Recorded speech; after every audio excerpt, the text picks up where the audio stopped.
வரக்கூடிய நண்பர்னா யார்? இப்போ நம்ம வீட்டு பக்கத்தில் ஒரே தெருவில் கூடியிருக்கோம்னா சொந்த வீடோ அல்லது வாடகை வீடோ சில நாட்கள், சில மாதங்கள், சில ஆண்டுகள் நம்ம கூடவே இருப்போம். ஒரு ஃப்ரெண்ட்ஷிப் ஆகிடும்.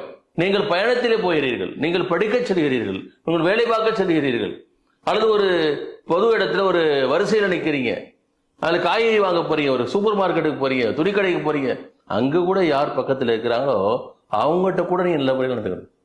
இறைவன் ஒரு அழகா வழிகாட்டுறா பாருங்க.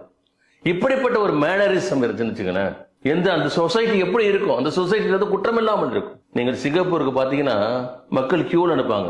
அது பேருந்துக்கான கியூவா இருக்கலாம், மெட்ரோவுக்கான ரயிலுக்காக, ஏன் டாய்லெட்டுக்கு செல்லக்கூடிய கியூல பார்த்தானா ஆண்களும் பெண்களும் தனித்தனியாக வரிசையில் இருப்பார்கள்.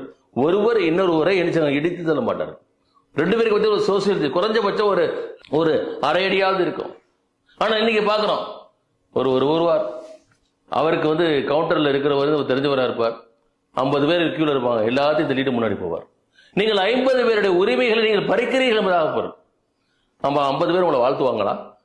திட்டுவான். பாருங்க வந்தா அப்படி இப்படி பல விஷயங்கள் பாருங்க. அதை நாம் ஒரு பெருமையாக சொல்லக்கூடிய ஒரு கடமை.